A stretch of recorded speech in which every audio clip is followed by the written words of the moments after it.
Pembantaian paling biadab di zaman modern telah terjadi di tanah Eropa.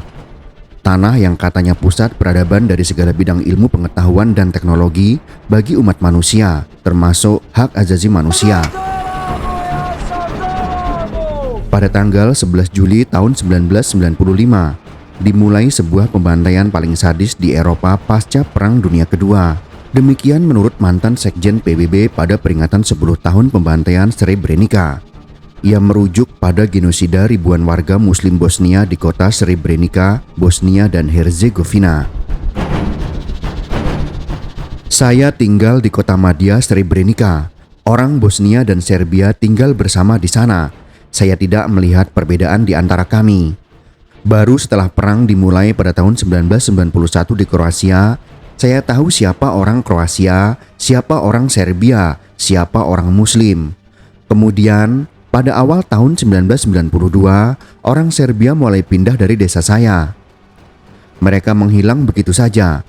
Desas-desus mulai beredar bahwa akan ada perang di Bosnia juga. Tetapi kami tidak berpikir itu bisa terjadi pada kami.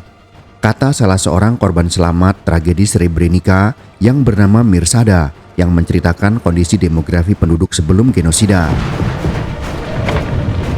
Kolapsnya Republik Federal Sosialis Yugoslavia menjadi penyebab utama. Deklarasi kemerdekaan Republik Bosnia dan Herzegovina tidak diakui oleh tentara Serbia dan Tentara Rakyat Yugoslavia atau JNA. Keduanya ingin mengamankan teritori. Tapi rupanya juga diikuti oleh pembersihan etnis non-Serbia di area yang coba mereka kontrol.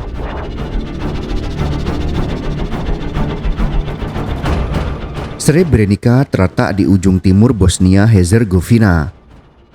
Kota tersebut jadi target selanjutnya setelah tentara Serbia dan JNA puas mengobrak-abrik Bratunac, wilayah yang juga terletak di perbatasan kedua negara.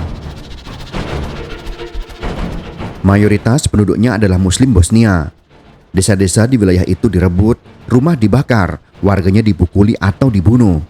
Tercatat 1.156 warga Bratunac tewas. Sementara lainnya dipaksa mengungsi dan akhirnya terkonsentrasi di Srebrenica.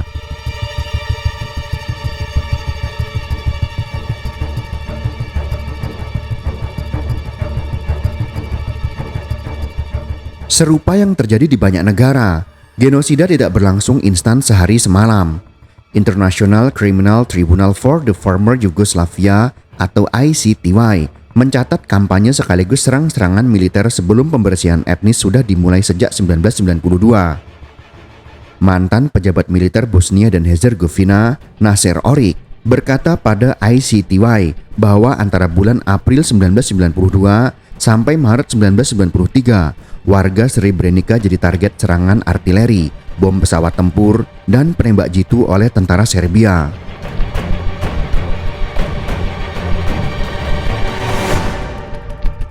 Desa Potosari jadi target harian sebab berstatus titik sensitif di garis pertahanan di sekitar Srebrenica. Pemukiman Muslim Bosnia lainnya juga secara rutin diserang. Semua ini menghasilkan sejumlah besar pengungsi dan korban, ungkap Nasser Oric. Tentara Serbia dikdaya sebab menguasai suplai air bersih dan sumber energi masyarakat desa.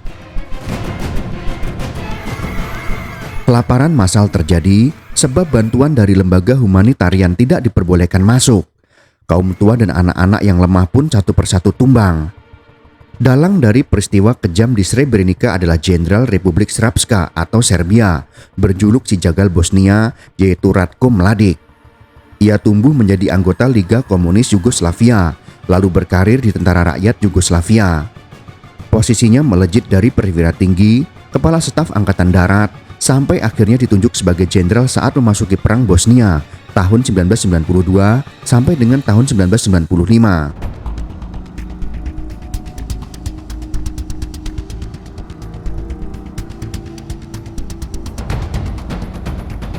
Berseragam militer membuat Mladic menampakkan sifat buasnya.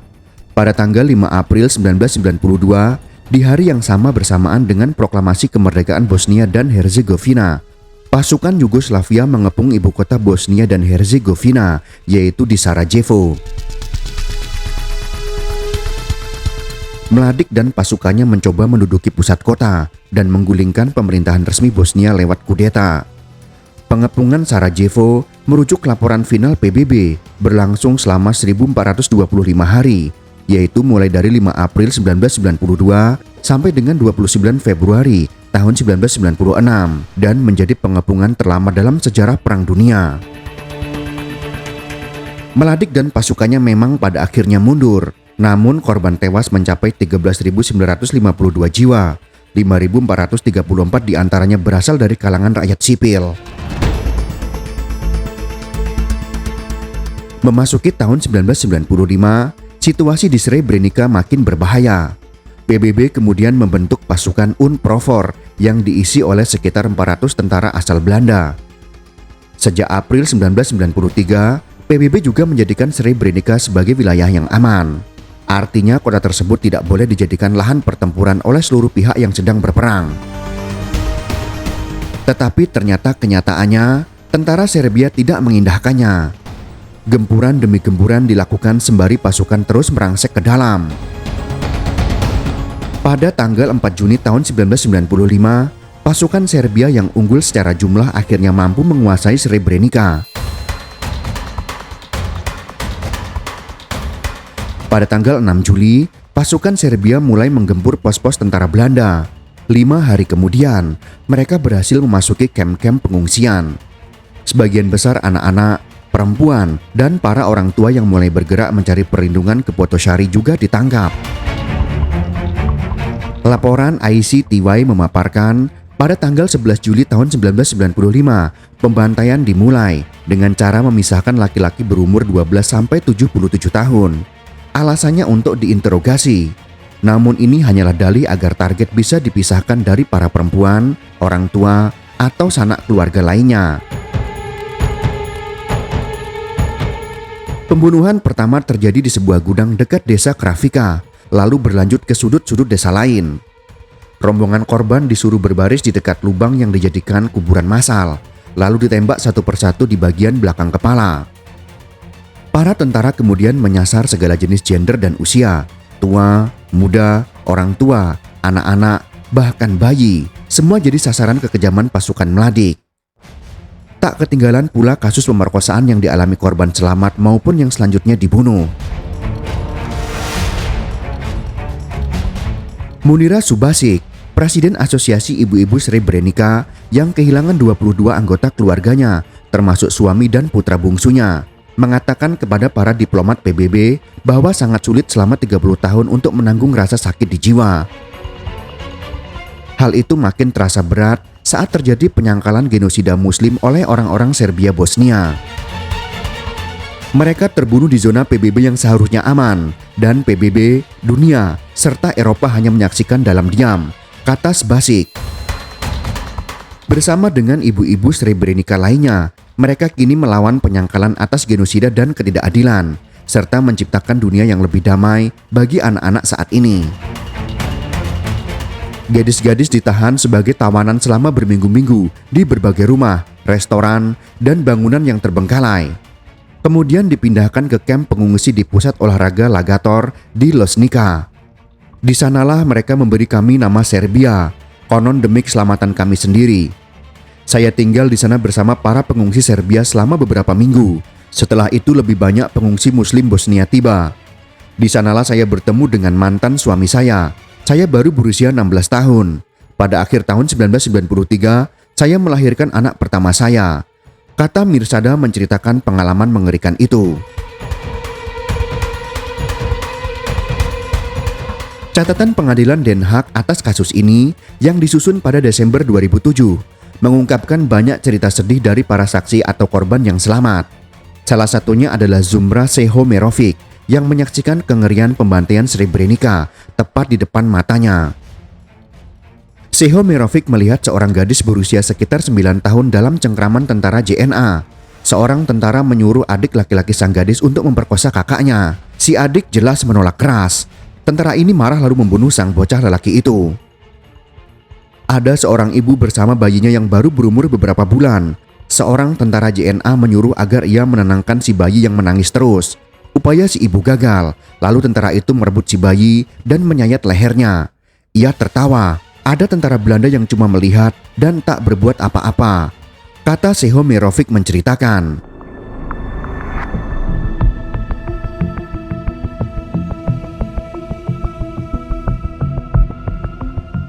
Para penyintas menggambarkan Srebrenica sebagai neraka sejati. Mereka hidup dalam kondisi tanpa makanan dan listrik selama bertahun-tahun perang dan kemudian menghadapi kengerian pembantaian massal. Suasana di pabrik kain di Potosari, tempat ribuan orang berlindung, digambarkan penuh teror, di mana keheningan siang hari digantikan oleh jeritan di malam harinya. Sejarah menyoroti kegagalan UNPROFOR dalam kasus ini sebagai tindakan yang amat fatal. Membiarkan kejahatan terjadi di mata mereka hanyalah fragmen kecil. Saat pembantaian sedang berlangsung, pasukan Belanda menyerahkan 5.000 pengungsi untuk ditukar dengan 14 tentaranya yang ditahan oleh Mladic. Hingga kini keputusan tersebut memicu kecaman dan penyesalan baik dari pihak PBB maupun pemerintah Belanda. Independen melaporkan pasukan Belanda berdalih saat itu mereka juga berpotensi jadi korban kekejaman Mladic. Namun menukar 70% warga Bosnia yang sedang putus asa dengan 14 tentara lawan juga dituding berlipat-lipat lebih keliru. Daftar awal orang-orang yang hilang atau dibunuh di Srebrenica yang disusun oleh Komisi Orang Hilang Federal Bosnia menyatakan total korbannya sebanyak 8.373 jiwa. Pada bulan Juli tahun 2012, sebanyak 6.838 korban genosida telah diidentifikasi melalui analisis DNA. Modalnya adalah bagian tubuh yang ditemukan dari kuburan massal. Pada bulan Juli tahun 2013, 6.066 korban telah dimakamkan di pusat peringatan Potosari.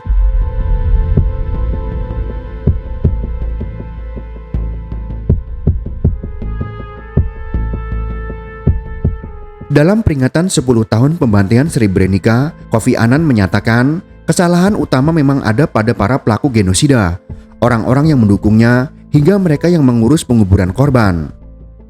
Namun, ia juga menegaskan bahwa PBB telah membuat kesalahan serius yang berakar pada filosofi ketidakberpihakan Srebrenica. Katanya akan menjadi tragedi yang selamanya menghantui PBB. Mladic kemudian berhasil melarikan diri usai berakhirnya Perang Bosnia. Selama 14 tahun ia dikejar-kejar otoritas Serbia. Harga awal untuk informasi keberadaan Mladic yang ditarifkan pemerintah Serbia dan Amerika Serikat adalah sebesar 90 miliar rupiah. Pada tahun 2010, angkanya naik drastis menjadi 180 miliar rupiah. Pada tanggal 26 Mei tahun 2011, petugas berpakaian preman dari unit kejahatan perang khusus Kementerian Dalam Negeri Serbia menangkap Mladic di sebuah desa bernama Lazarevo. Usai disidang selama 530 hari, pada tanggal 22 November tahun 2017, ia dinyatakan bersalah sebagai dalang genosida Srebrenica dan divonis penjara seumur hidup. Itulah sekelumit kisah tentang pembantaian ribuan umat Islam di Srebrenica. Semoga informasi ini bisa bermanfaat untuk kita semua. Jika kalian suka dengan video ini, silakan berikan jempol ke atas. Dan jika kalian menganggap video ini bermanfaat, maka bagikanlah untuk teman-teman Anda yang lain. Terima kasih sudah menonton.